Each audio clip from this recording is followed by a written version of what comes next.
그 사람이. 그래서 거기 화봉교회에 잠깐 다녀왔는데, 그 목사님 말씀이, 부활주일이면은 교회에서 제일 큰 행사, 주일인데, 특별하게 어떤 행사를 준비 안 했다고 말씀하셨어요. 그 이유는, 행사 준비한다고 그 부활의 기쁨과 즐거움을 못 느낄 수가 있으니까, 특별하게 우리 교회는 부활절 행사나 이런 것들을 하지 않는다. 그 말씀을 듣고, 사실은 매주일이 부활절인 것 같아요. 왜냐하면 예수님께서는 금요일날 십자가에 달려서 주일날 아침에도 부활하셨으니까, 그래서 오늘 보니까 부활하신 예수님이라는 그 현수막이 이렇게 걸려 있어서 맞구나 생각을 했습니다. 그래서 주일을 우리가 즐기고 기뻐하고 또 교제하고 그런 기쁨의 주일이 돼야 된다고 생각을 했습니다. 그런데 제가 오늘 새벽에 짧은 꿈을 하나 꿨는데, 그 예배 시간이 다 됐는데 예배 시간 5분 전까지도 제가 그 준비한 설교를 프린트아웃을 못 하는 거죠. 그래서 그게 막 급하게 막 열고 하니까 잘 안 열리고, 정말 막 하다가 깼는데, 말씀을 준비하시는 목사님들은 과연 주일날을 이렇게 즐기고 기뻐하고 이런 생각으로 주일을 임하실까? 아니면, 물론 거룩한 부담감이지만, 부담이 되고 힘들어하고, 그렇게, 준비하시는 저와 또 목사님도 계시지 않을까라는 생각을 하면서, 말씀을 전하는 것도 성령님께 맡기면은 제가 하는 것이 아니니까, 또 하나님 주시는 은혜와 또 메시지를 분명히 여러분들이 받을 수 있겠다고 생각하면서 거룩한 부담감으로 또 자유로운 마음으로 또 이 자리에 서게 되었습니다. 그래서 오늘은 말씀을 읽을 때 또 저도 여러분도 그 말씀 하나하나에 그 성령님이 나에게 역사하시는 그 역사와 은혜를 여러분들 경험하는 그런 시간이 됐으면 좋겠습니다. 먼저 성경을 한마디로 요약하면 바로 오늘 읽었던 말씀, 본문의 말씀, 사랑이라고 요약할 수 있습니다. 특별히 성경 말씀으로는 요한복음 3장 16절, 이 말씀은 이 성경 전체를 축약한 말씀이라고 이야기할 수 있습니다. 그래서 오늘은 이 성경 속에 기록된, 성경 속에 나타난 사랑의 3가지 사건에 대해서 여러분들과 함께 말씀을 나누며 또 은혜를 나누고자 합니다. 하나님은 성부, 성자, 성령, 이 삼위의 하나님이라고 말씀을 많이 하시죠. 그래서 이 삼위의 하나님의 일하심이 나타난 것이 바로 오늘 이 3가지 사건 속에 축약되어 있다고 생각이 듭니다. 그리고 사실 복음이라는 것은 하나님의 사랑을 전하는 것이 저는 복음이라고 생각해요. 그래서 이 3가지 사건들을 여러분도 기억하시고 또 믿지 않는 사람들에게 복음을 전할 때 이 3가지 사건들을 기억해서 이렇게 전하시면 좋은 복음 메시지가 되지 않을까라고 생각하면서 이 말씀을 준비했습니다. 미국의 유명한 신학자 조나단 에드워드라는 사람이 먼저 천지창조의 목적이라는 책에서 이 천지창조의 궁극적인 목적은 하나님의 자신의 영광을 위한 것이라고 이렇게 기록해 내었습니다. 즉 하나님이 창조하신 이 세상은 하나님의 형상으로 창조된 이 우리 인간들은 바로 하나님의 영광을 위하여 창조되었다는 것입니다. 우리가 저도 장로교인이지만 장로교회 신앙의 근본이 되는 그 교리 문답이 있어요. 웨스트민스터 소요리 문답에는 첫 번째 질문에 이런 질문이 있습니다. 사람의 제일 되는 목적은 무엇입니까? 사람의 제일 되는 목적은 여러분들 무엇이라고 생각됩니까?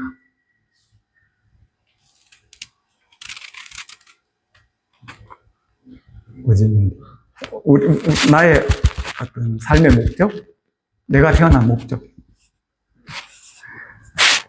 여러 가지 있겠죠. 근데 이 소요리 문답의 답은 하나님을 영화롭게 하는 것과 영원히 그를 즐거워하는 것이다 라고 하는 게 이 첫 번째 문제의 답입니다. 사실 이것은 우리 기독교 신앙의 근원이 되는 아주 중요한 교리입니다.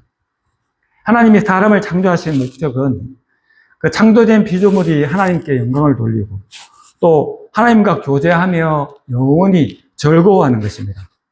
즉, 특별히 우리 사람들은 하나님과의 교제를 즐거워하고 또 기뻐하며 하는 것이 바로 하나님께서 바라고 원하고 계신다는 것입니다. 하나님께서는 사람과 사랑의 교제를 원하고 계신다는 것입니다. 그런데 하나님의 이 사랑의 교제를 원하시는 그 첫 번째 사건으로 바로 하나님께서는 사랑을 위해서 천지 창조를 하셨다는 것입니다. 하나님은 사랑으로 이 세상 만물을 창조하시고 또 특별히 우리 인간들도 창조하셨다는 것입니다. 그 창세기 1장 1절을 보면 태초에 하나님이 천지를 말씀으로 창조하셨다고 기록되어 있습니다. 창세기 1장 2절에는 천지 창조 전의 세계는 흑암과 또 흑암이 깊은 가운데 혼돈과 공허가 있었다고 합니다. 우리 주일학교 때 우리 많이 배웠는데 하나님께서는 첫째 날에 빛과 어둠을 창조하셨습니다. 그리고 둘째 날은 하늘과 궁창을 종적으로 창조하셨고, 그리고 셋째 날에는 땅과 바다를 만드셨고, 또 넷째 날에는 해와 달과 별들을 만드셨고, 다섯째 날에는 바다의 물고기와 생물, 그리고 하늘의 새를 만들으셨습니다. 그리고 여섯째 날에는 땅의 동물들과 사람을 만들고, 마지막 일곱째 날에는 안식을 하셨다는 것입니다. 하나님께서는 이 피조물들을 만드시고 하나님이 하나하나 만들 때마다 보시기에 좋았더라 이렇게 맞아요. 그리고 마지막 날 여섯째 날에 사람과 모든 것들을 만드시고 난 뒤에는 심히 좋았더라 라고 말씀하십니다. 즉, 이 세상 만물과 우리 사람들은 정말 하나님의 만족함으로 또 좋으심으로 사랑으로 완벽하게 이 사람을 창조하셨다는 것입니다. 특별히 우리 사람은 하나님께서는 창세기 1장 26절에서 30절을 보면은 우리의 형상을 따라 만들자라고 말씀하셨습니다. 그래서 우리 사람들에게는 특별한 특권을 주셨습니다. 여섯째 날까지 만든 모든 피조물을 정복하고 다스리게 하는 특권을 주셨습니다. 그리고 또 하나님께서는 다른 세상 만물에는 없는 하나님의 품성을 우리들에게 주셨다는 것입니다. 하나님의 거룩하시고 또 진실하시고 의롭고 자비롭고 사랑스러운 하나님의 성품을 우리 인간들은 받고 하나님의 성품을 받아서 만들었다는 것입니다. 그러나 하나님의 품성과 우리 인간들의 품성은 사실은 다른 것들이 많이 있어요. 신학적으로는 이게 공유적 속성과 비공유적 속성 이렇게 나누는데, 천지를 창조하시고 또 무소부재하시고 또 이런 것들은 하나님의 속성 중에서 우리는 따라할 수 없는 것이에요. 하지만 비공유적인 속성이라는 것은 바로 우리도 하나님과 같은 것들을 가지고 있다는 것이에요. 그리고 또 한 가지는 우리 인간들에게는 하나님께서는 자유의지를 주셨어요. 자기가 생각하고 또 자기가 기뻐하고 자기가 즐거워하고 자기가 선택할 수 있는 그런 자유의지를 주셨어요. 근데 인간들에게 받은 아주 중요한 이 자유의지를 사실은 사탄이 그것들을 이용해서 인간을 유혹한 사건이 있습니다. 그것이 바로 창세기 3장에 보면은 사탄은 이러한 인간의 자유의지를 이용하여 강교한 뱀이 되어 인간을 유혹하는 사건이었습니다. 결국 인간은 하나님과의 약속을 어기고 죄를 짓게 되었습니다. 이때 뱀이 사람에게 유혹한 그 말은 너희가 그 선악과를 먹는 날에는 너희 눈이 밝아져 하나님과 같이 될 것이라고 3장 5절에 기록되어 있습니다. 하나님과 같이 될 거라고 이렇게 유혹했다는 거죠. 인간이 범한 이 죄는 하나님의 명령을 어기고 선악과를 먹은 것도 있지만 인간이 바로 내가 하나님과 같이 될 것이라는 그 하나님의 속성을 범하는 그 교만에서 시작되었다는 것입니다. 인간을 유혹한 뱀은 사탄이 뱀의 몸을 빌어 나타나는 것이라고 말합니다. 원래 사탄은 하나님을 찬양하고 또 섬기기 위해 존재한 천사장이었습니다. 이 천사장이 타락해서 바로 사탄이 되었다는 것입니다. 인간은 이 죄를 말미암아 이 원죄라고 이야기하는데 에덴 동산에서 추방되고 또 영육 간에 죽음의 저주 아래 놓이게 되었습니다. 그러나 한 가지 가장 중요한 것은 하나님과 우리 인간과의 관계가 단절됐다는 것입니다. 사랑으로 창조된 또 하나님과 사랑하기 위해서 창조된 우리 인간들이 또 하나님과 교제하기 위해서 창조된 우리들이 교제를 할 수 없게 됐다는 것이죠. 그래서 하나님께서는 사랑을 위한 두 번째 사건을 준비하셨습니다. 바로 예수님께서 인간이 된 사건, 성육신의 사건. 예수님께서는 하나님의 사랑을 실행하고 나타내시기 위해서 오셨다는 것입니다. 이것이 바로 두 번째 사랑의 사건입니다. 제가 제 아내와 병원에서 이렇게 간병을 하고 있을 때, 저보고, 예수님께서는 집사람이 왜 이 세상에 오셔서 십자가에서 돌아가셨을까? 라고 질문을 한 적이 있어요. 근데 사실 그 질문은 처음 제가 집사람하고 같이 사귀고 또 할 때 받았던 질문이에요. 그게 뭐냐면은, 저는 그때 집사람에게, 그냥 아무 생각 없이 예수님 우리 사랑하기 때문에 그렇지 않냐. 라고 했던 그 말씀이 되게 자기 마음에는 되게 어떤 공감이 갔던 것 같아요. 그래서 항상 사람들만 만나면은 그 사랑에 대해서 이야기할 때 자기가 사랑에 대해서 질문했을 때, 제가 남편이 사랑하기 때문에 그렇다라고 그런 간증을 많이 한 적이 있어요. 그리고 또 우리가 병원에서 제가 이제 앞으로 목사 안수를 받고 사역을 할 때 만약에 일본이나 한국에서 그 교회를 우리가 교회를 개척하면은 어떤 이름이 좋을까라고 한 이야기가 있었어요. 그때 그 집사람이 이야기한 이름이 참사랑 교회가 어떠냐고 이렇게 이야기한 적이 있어요.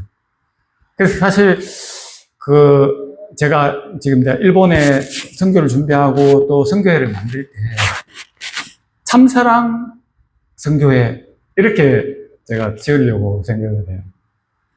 근데 그래서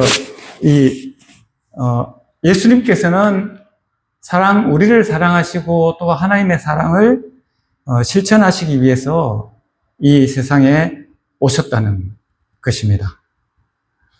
하나님의 사랑은 사실 아무 조건이나 요구가 없는 변함없는 사랑입니다. 아가페 사랑이라고 이야기하죠. 우리의 어떠한 상태나 우리의 행위와 우리의 행동에 따라서 변하지 않는 완전하고 자비롭고 거룩한 사랑입니다. 근데 우리가 아까 첫 번째 사건에서 인간이 죄를 지었습니다. 그러나 하나님께서는 공의로우신 하나님이시기 때문에 죄를 범한 자는 반드시 죽어야 되는 거예요.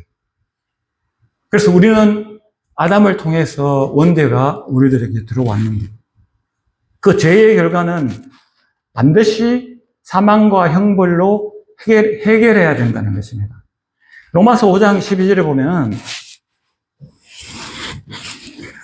그러므로 한 사람으로 말미암아 죄가 들어오고 죄로 말미암아 사망이 들어왔나니 이와 같이 모든 사람이 죄를 지었으므로 사망이 모든 사람에게 이르렀느냐고 로마서 말씀에는 기록되어 있다는 것입니다. 즉 인류의 대표자인 아담의 범죄로 인해서 우리들은 죄의 형벌에서 벗어날 수 없다는 것입니다. 양반의 자식들은 양반이고 또 평민의 자식들은 평민이고 그 아담이 죄인이었기 때문에 우리도 그 죄가를 우리도 받지 않으면 안 된다는 것이죠. 그리고 우리가 살아갈 때 또 많은 죄를 짓죠. 사실 사람이 의인은 한 사람도 없고 다 우리는 죄인이죠. 그 죄의 문제를 해결하시기 위해서 예수님께서는 이 세상에 오셨다는 것입니다. 죄로 죽을 수밖에 없는 우리들을 그 죄값을 해결하시기 위해서 사랑으로 예수님께서는 오셨다는 것입니다. 그것이 바로 사랑에 대한 두 번째 사건이라는 것입니다. 즉 예수님께서 세상에 오신 목적은 첫 번째, 예수님께서는 우리와 함께 하시기 위해서 이 세상에 오셨다는 것입니다. 요한복음 1장 14절에 보면 말씀이 육신이 되어 우리 가운데 거하시면 우리가 그의 영광을 보니 아버지의 독생자의 영광이요 은혜와 진리가 충만하더라. 성자 예수님은 하나님의 영이시기 때문에 보이지 않는다는 것이죠. 하지만 우리 눈에 하나님께서 직접 자신을 보여주시기 위해서 하나님께서는 맑고 천한 이 세상에 또 비천한 우리 인간의 몸을 빌어서 이 세상에 오셨다는 것입니다. 완전한 인간으로 오셨다는 것입니다. 사실 인간으로 오시지 않으면 우리 인간의 죄를 하나님께서는 갚을 수가 없다는 거죠. 빌립보서 2장 6절에서 8절을 보면 그는 근본 하나님의 본체시나 하나님과 동등됨을 취할 것으로 여기지 아니하시고 오히려 자기를 비워 종의 형체를 가지사 사람과 같이 되셨고 사람의 모양으로 나타나사 자기를 낮추시고 죽기까지 복종하셨으니 곧 십자가의 죽음이시다. 이 십자가의 죽음이라는 것이 바로 예수님의 겸손과 예수님의 사랑을 나타내신다는 것입니다. 두 번째, 예수님은 영원히 죽을 수밖에 없었던 우리들의 죄값을 대신 갚아주시고 해결하시기 위해서 오셨다는 것입니다. 요한복음 1장 29절을 보면 세례 요한은 예수님에 대해서 이렇게 소개합니다. 보라, 세상 죄를 지고 가는 하나님의 어린 양이로다. 오늘 우리 찬양했죠. 하나님의 어린 양이 바로 양은 순하고 또 순종이라는 의미도 있지만 양은 대속물이라는 의미가 있다는 거죠. 우리 사람의 죄를 대신하기 위해서 구약 성경에는 양을, 소를 하나님께 바쳤다는 것입니다. 그 양의 희생을, 죄를 해결하기 위한 그 희생을 예수님께서 지고 오셨다는 것입니다. 예수님은 아담의 죄가를 이어받아 탄생하신 분이 아니십니다. 그러니까 예수님께서는 동정녀 마리아의 몸을 빌어서 죄가 없는 몸으로 이 세상에 오셨다는 것입니다. 왜냐하면 죄인의 죄를 갚지 못하기 때문에 죄가 없는 사람이 그 죄를 갚을 수 있다는 것입니다. 예수님께서는 우리 대신 죽으시기 위해서 인간의 살과 피를 입고 오셨습니다.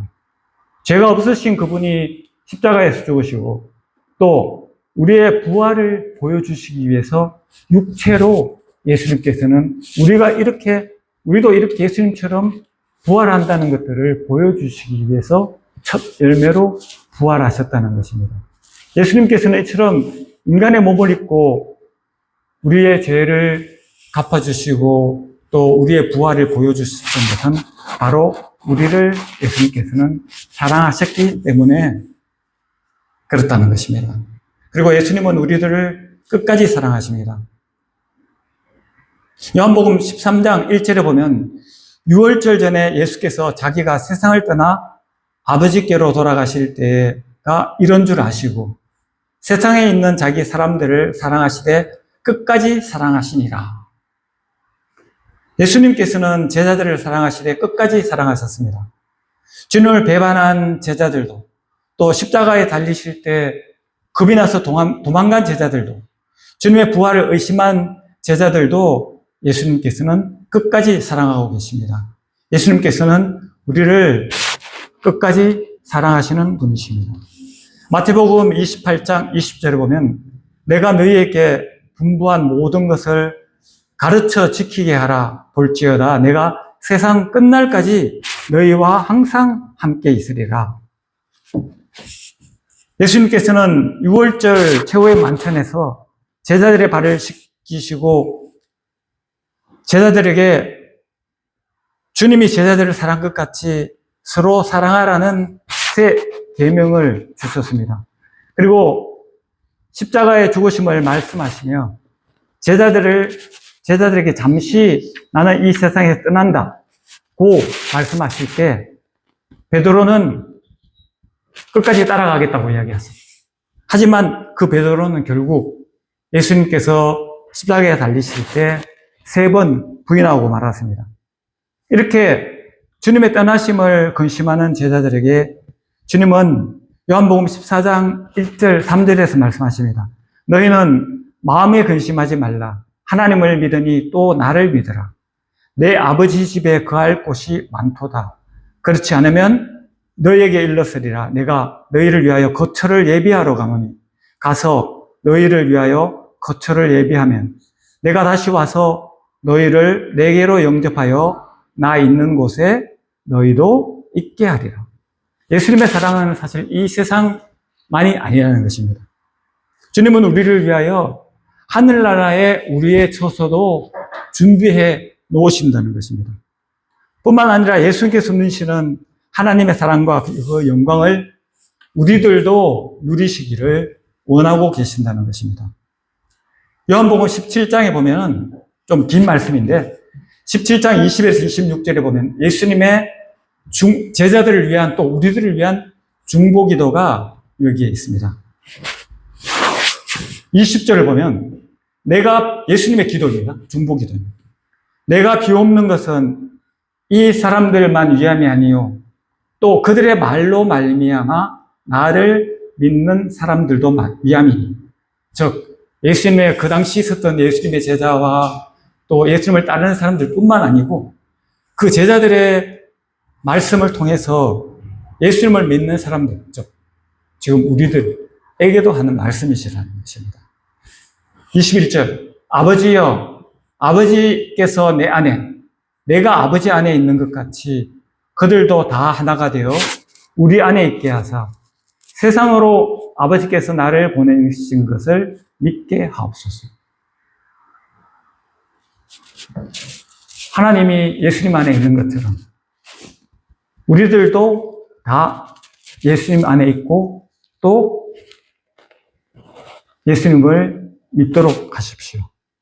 22절 내게 주신 영광을 내가 그들에게 주었사오니 이는 우리가 하나 된 것 같이 그들도 하나 되게 하려 합니다. 예수님이 하나님을 통해서 받은 그 영광을 우리들도 가지기를 원하신다는 것입니다. 23절 곧 내가 그들 안에 있고 아버지께서 내 안에 계시어 그들로 온전함을 이루게 하나가 되게 하려면 아버지께서 나를 보내신 것과 또 나를 사랑하심 같이 그들도 사랑하신 것을 세상으로 알게 합니다. 사랑이 하나님과 예수님과 사랑으로 맺어져 있고 또 우리도 예수님과 하나님과 사랑으로 맺을 수 있다는 것이에요. 24절 아버지여 내게 주신 자도 나 안에 있는 것과 나와 함께 있어 아버지께서 창세전부터 나를 사랑하심으로 내게 주신 나의 영광을 그들로 보게 하시기를 원하옵나이다. 25절 의로우신 아버지여 세상이 아버지를 알지 못하여도 나는 아버지를 알았사옵고 그들도 아버지께서 나를 보내신 줄을 알았사옵나이다. 26절 내가 아버지의 이름을 그들에게 알게 하였고 또 알게 하리니 이는 나를 사랑하신 사랑이 그들 안에 있고 나도 그들 안에 있게 하려 합니다. 예수님께서는 자신이 누리는 사랑과 그 영광을 우리들도 누리기를 원했다는 것입니다. 그리고 예수님께서는 이 세상에 계실 때와 또 십자가에 부활하시고 또 하늘로 승천하실 때 세상 끝날까지 우리와 함께 하시다고 약속을 하셨습니다.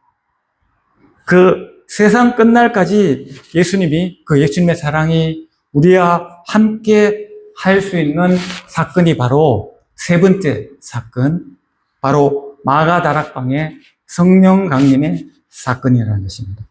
즉, 영원히 우리와 함께 하시기 위해서 예수님께서는 또 다른 성령 하나님을 우리들에게 보내주셨다는 것입니다. 사도행전 2장 1절에서 4절을 보면 첫 번째 성령 강림한 사건들이 기록되어 있습니다. 오순절 날이 이미 이름에 그들이 다 같이 한 곳에 모였더니 호련히 하늘로부터 급하고 강한 바람 같은 소리가 있어 그들이 앉은 온 집에 가득하며 마치 불의 혀처럼 갈라지는 것들이 그들에게 보여 각 사람 위에 하나씩 임하여 있더니 그들이 다 성령의 충만함을 받고 성령이 말하게 하심을 따라 다른 언어들로 말하기를 시작하니라. 라는 첫 번째 성령 강림 사건들이 있습니다. 근데 우리가 성령님에 대해서 이야기할 때 좀 오해하는 경우가 많죠. 성령님은 어떤 일시적인 능력이나 일시적인 어떤 그 힘이나 에너지라고 생각하는 경우가 우리가 성령에 대해서 이야기할 때 우리가 잘 오해하는 부분이 그런 부분입니다. 근데 성령님은 사실은 하나님이세요. 삼위일체 하나님, 성부 하나님, 성자 하나님, 성령 하나님, 즉 한 인격적인 예수님과 같은 하나님과 같은 인격적인 존재라는 것입니다. 성령님은 영이시며 또 예수님의 영이시며 또 내 안에 역사하시는 영이시라는 것입니다. 고린도전서 6장 19절에 보면 너희 몸은 너희가 하나님께로부터 받은 바 너희 가운데 계신 성령의 전인 줄을 알지 못하느냐. 사도 바울은 성령님이 계시는 곳은 바로 우리가 인격적으로 예수님을 나의 구주로 영접하고 또 그 예수님이 나의 주인이며 나와 영원히 함께 하시며 예수님 다시 오실 때까지 떠나지 않는 그 하나님이 바로 성령 하나님입니다. 나는 예수님을 나의 주인으로 모시겠습니다. 라는 고백을 할 때 예수님의 영이 우리 마음속에 들어오신다는 것입니다. 그리고 우리 마음속에 들어오신 그 영은 영원 날까지, 세상 끝날까지 함께 하시겠다는 것입니다. 그것이 바로 우리가 성령 세례이며 하나님을 믿는 자들의 성령 강림의 사건이라는 것입니다. 제자들이 오순절 다락방에서 성령을 받았던 것처럼 우리들도 예수님을 영접했을 때 우리 마음속에 성령님이 임하고 성령님이 강림하신다는 사실입니다. 성령님은 또 어떤 분이시겠습니까? 성령님은 사실은 우리를 살리시는 영이십니다. 우리가 원죄로 죽었던 우리가 새롭게 하나님의 자녀로 거듭나게 살게 하시는 영이 바로 성령님이시라는 것입니다. 우리 새삼교회 성도님들은 다 성령님이 계시니까 바로 성령님으로 새롭게 삶을 사는 여러분들이 바로 성령 강림을 받은, 성령 세례를 받은 우리 하나님 자녀라고 말할 수 있겠죠. 요한복음 3장 5절에 보면 예수께서 대답하시되 진실로 진실로 내게 이르노니 사람이 물과 성령으로 나지 아니하면 하나님 나라에 들어갈 수 없다고 예수님은 말씀하십니다. 성령님은 창세전부터 성부 하나님과 또 성자 예수님과 함께 하신 하나님이시며 또 성령님은 바로 오늘 말씀하신 죽은 자들을 살리시는 일들을 하신다는 것입니다. 그리고 성령님은 만남과 교제 속에서 일하고 계십니다. 성령님을 통해서 우리는 하나님과 교제하며 또 성령님을 통해서 우리들은 이웃들과 또 형제들과 교제를 한다는 거죠. 그래서 초대교회 성도들은 모두 다 형제자매 이렇게 이야기했다고 합니다. 우리들도 어떤 형제님, 자매님 이렇게 이야기하죠. 바로 서로 사랑으로 교제할 수 있는 형제자매라는 것이죠. 초대교회 성도들뿐만 아니라 또 초대교회 성도들은 날마다 함께 모여서 그 형제자매처럼 서로 교제하며 성찬을 나누고 또 아픔을 같이 하고 슬픔을 같이 슬퍼하고 했다고 합니다. 성령님이 우리 속에 일하실 때 우리들은 진정한 하나님의 사랑을 나누고 또 하나님의 사랑으로 화목하는 교회 공동체가 될 수 있다는 것입니다.